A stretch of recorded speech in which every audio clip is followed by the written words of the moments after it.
Let's talk about Maggie Hyde, everybody. So, you are the producer and host of Maggie's Mashup. Tell us a little bit about that. Yeah, I produce Maggie's Mashup once a month at Westside Comedy, and it's super fun, and we have a lottery spot on that show, so if any of you are like really brave and want to try stand-up, or have a friend you want to pull a practical joke on, you can come to that show and put their name in the hat. And I also produce a show at the Hilton in Palm Springs and up in Santa Barbara. Awesome. Yeah. And I hear you also have a comedy special on YouTube. Is that accurate? I do, to the great embarrassment of my children. Yeah. Nice. Yeah. All right. Well, you ready to get cooking here? I am. All right. Let's do this. Let's do some mic choreography. Okay. Hand that one off to the judges. All right. And now, audience, it's your favorite part. Let's count her in. Here we go. Ready, set, bake! Hey guys, does anybody have a birthday this month? Anybody? No? I just had a big birthday, you guys. I just turned 50. But if you tell me I look like I'm 50, I will fucking fight you. You know what? I don't mind my birthday because I feel like I'm still young, I'm still vibrant, I'm still dating 26-year-olds. But I do really hate it that people keep telling me that I should age gracefully. I'm like, what does that even mean? I'm like, I guess I'll just gracefully take myself to my next Botox appointment. But you know what? I earned those wrinkles. I'm actually a single mom, you guys. Yeah. But you know what? I do surprisingly well on dating apps, and I think it's because my profile says that I don't want kids. Then they find out it's because I have 4. You know what? I know 4 sounds like a lot, and it is, but I love being a mom. And you know what they say about having kids? It's a lot like making pancakes. First one's kind of fucked up. Probably should have thrown it away. A lot of first pancakes out there, huh? As far as I know, you guys, it's still legal to laugh at that joke. But I think having kids is a lot more like eating pancakes. You always regret having your 4th one. In case you guys are wondering, none of my pancakes like that joke. Especially my 4th pancake, you guys. And she is really dramatic. I mean, she like overuses the word trauma all the time. And I was like, the other day I was like, Sadie, you are not traumatized because I won't buy you a pumpkin spice latte from Starbucks.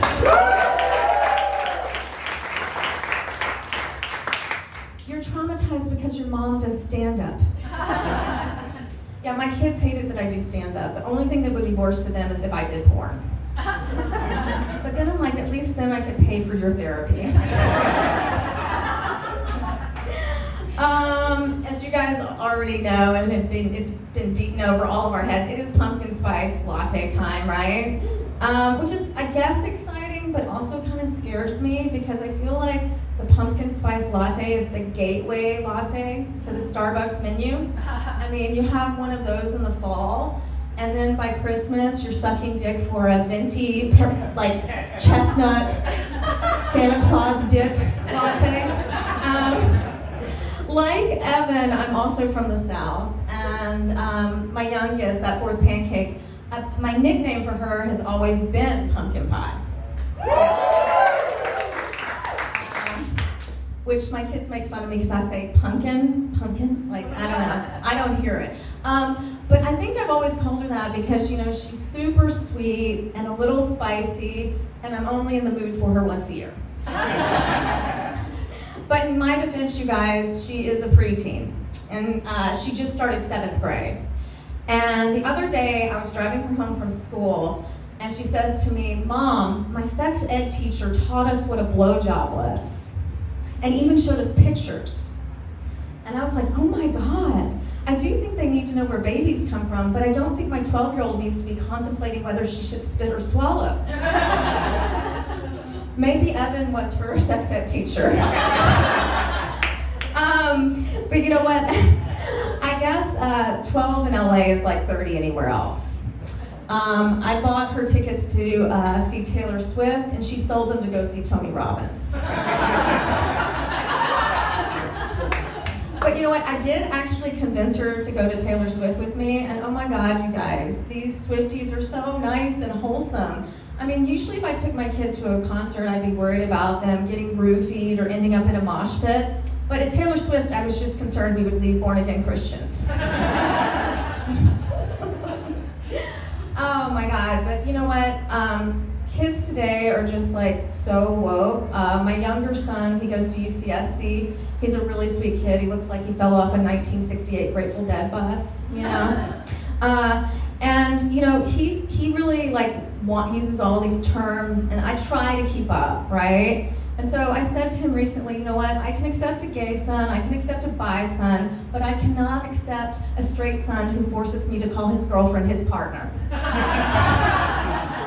I mean, I feel like partners should be reserved for mature people, right? You know, like if you're under 35, it's a girlfriend, and if you're over 35, you're having an affair or something. Yeah, I said I just turned 50, and for my birthday, my 26-year-old son just moved back in with me. Hooray! Yay! But you know what? We're really close. But you know, he also overuses a lot of words, especially the word boundaries. You know, and he thinks they only go one way. So the other day, he told me that his boundary was that he wasn't going to introduce me to anyone he was dating. And I was like, okay, sweetie, I get it. My boundary is if you sleep with someone in my house, I get to know their name. I sometimes feel like my kids are like a controlling boyfriend. Like, I feel like they shouldn't be telling me what to do, and they feel like I shouldn't be on Facebook in a bikini. Oh boy, but one thing we do agree on is that like whoever is designing Halloween costumes these days is really taking the trick and trick-or-treat really seriously. Yeah, I feel like at my age, if I wear any of those costumes, you know, sexy nun, sexy Hello Kitty, you know, sexy everything, that I'll just look like a stripper who forgot to retire from the pole. You know, I feel like this time of year, like everyone's obsessed with horror movies, and I feel like real life is just too scary. You know, I've already seen too many teenagers on TikTok. But you know what? The one thing I am doing this Halloween is I am dressing up all of my dogs in Halloween costumes. Yes. Yes, right? Is anybody a crazy dog person here? Yeah? Have you had a dog birthday party yet? Yes? I haven't gone that far, but I did give my Chihuahua a quinceañera. As her adopted mom, you guys, I felt like I had to honor her heritage, you know. But you know what, I actually think my boyfriend is jealous of my dogs, you know, because I home cook their meals, they sleep in my bed, I actually love them. But you know what, I don't just have dogs, you guys, I have 3 dogs and 3 cats, so I kind of have like a zoo. That's why I don't need a husband. I just have a hot veterinarian who wishes I would stop texting him at 2 in the morning. But because I have all these animals, I feel like I have the Brady Bunch of animals. And I felt like we needed a theme song. Do you guys want to hear it? Yeah? I'm sorry if my voice is terrible. I apologize. Okay. There was a story about a divorced lady, there it goes cracking, who was bringing up 3 very cuddly dogs. All of them were little bitches like their mother, the youngest one a cunt. Till the one day when this lady met 3 kittens who were living out on the streets all by themselves. Now they're all sleeping in her bed together, and that's the way her sex life came right to a halt. It's all their fault. It's all their fault, you guys. Well, you know what, you guys, I'll leave you with this. I guess for Halloween, I'm just going to go as a mom who used to like Halloween. Thank you guys, I'm Maggie Hyde.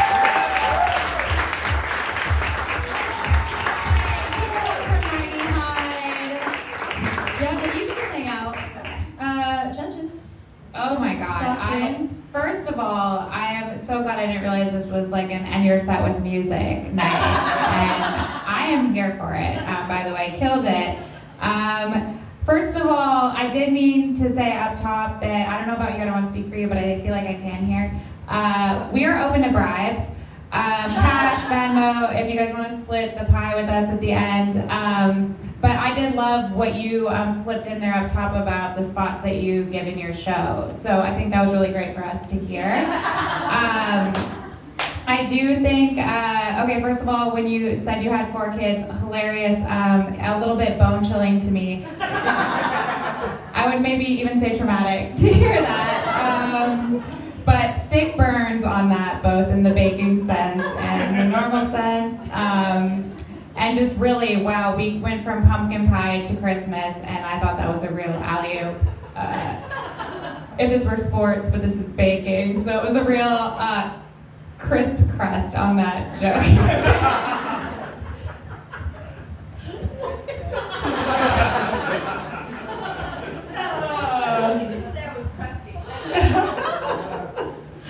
Okay, I was always also going to comment on this. I was like, oh my god, 2 songs right back to back. I love this.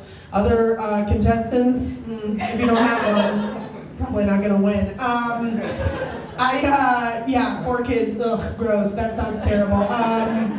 I'm also a dog parent, so I get that part of being obsessed. I actually went to my first dog birthday party yesterday, and I got wasted. I don't know how it happened. I know, it was so weird. We started at a dog park too, and then moved. And the dog did not care. He was asleep by now. And I was like, "This is cool. This is a cool party." So I think you should throw one for your zoo. Did you go home with a strange dog and wake up with him in your bed? No, but now I feel worse about that. I just woke up with my dog in my bed somehow, and a half a cheeseburger that I didn't eat. So, no, that was great. Your voice is actually not bad, even though you're going through puberty. It was good. I liked it. Great job, Maggie. Great job. Heather, I really can't take credit for that cracking. You know, because I'm at this age, my hormones are going on like a roller coaster. And my doctor actually prescribed testosterone, you guys, which is amazing, right? I feel like a teenage boy. Like, I'm moody, I'm like breaking out, and I'm masturbating in socks, you know?